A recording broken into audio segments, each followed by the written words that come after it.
Good afternoon. Thanks for joining us. My name is Esosa Igariwa. Edo State Government has written to the Governor-elect, Senator Mondo Gbebelu, to initiate formation of his transition team with the transition team of the outgoing administration. In a letter dated October 10th, 2024, Secretary to the State Government, Joseph Eboigbe, said establishing the team will allow both parties to have meaningful discussions and share vital information that will ensure a seamless transfer of responsibilities and continuity of governance. Governor Godwin Obaseki had in July inaugurated a 20-member transition committee chaired by the now Secretary to State Government, Mr. Joseph Eboigbe.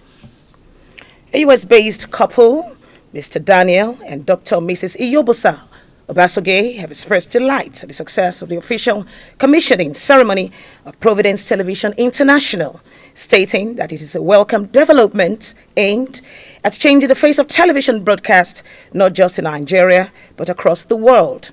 In a congratulatory message to the management and staff of the station, the Obasoges commended the station's commitment to excellence in broadcasting, emphasizing that the station's programs inspire, educate, and entertain while promoting values that uplift the society. The couple wished the management team of the station God's continued guidance and protection in living up to its corporate goal of being the game changer in television broadcast. A concerned environmentalist, Dr. Emmanuel Igariwa, has called on relevant authorities to beef up efforts in protecting the environment. Dr. Igariwa made the call during an exclusive interview on Providence Television International.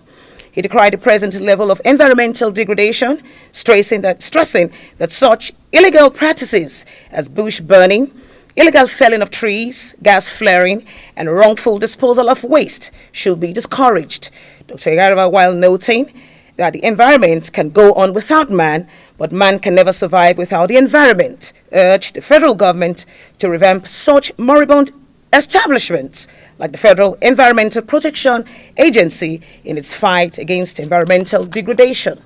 There are laws against illegal logging, for example. Okay. There are laws against gas flaring.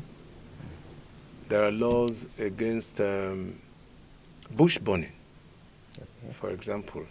But they are not enforced. In other words, people just do things the way they want, and they almost go. Former President Olusegun Obasanjo says it is not the plan of God for Nigeria to struggle economically, noting that the country is blessed with abundant natural resources. He called on Nigerian leaders to judiciously use the country's abundant resources to develop the nation and emphasized that Nigeria has all it needs to thrive. Speaking at the Methodist Archdiocese of Abuja's 40th anniversary celebration on Sunday in Abuja, the former president urged leaders, clergy, and citizens to pray for the country's healing, stating that Nigerians' current situation is not God's fault, but a result of squandered resources. The Independent Petroleum Marketers Association of Nigeria is poised for talks with Dangote Petroleum Refinery between Tuesday and Wednesday this week to finalize agreements on the cost and lifting of petrol from the plant, as marketers express optimism that the cost of petrol might reduce in the coming days once the downstream oil sector sets in fully.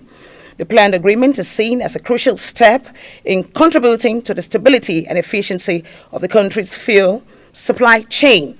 Last week, the federal government granted permission to petroleum marketers to lift petrol directly from Dangote Refinery without going through the Nigerian National Petroleum Company Limited.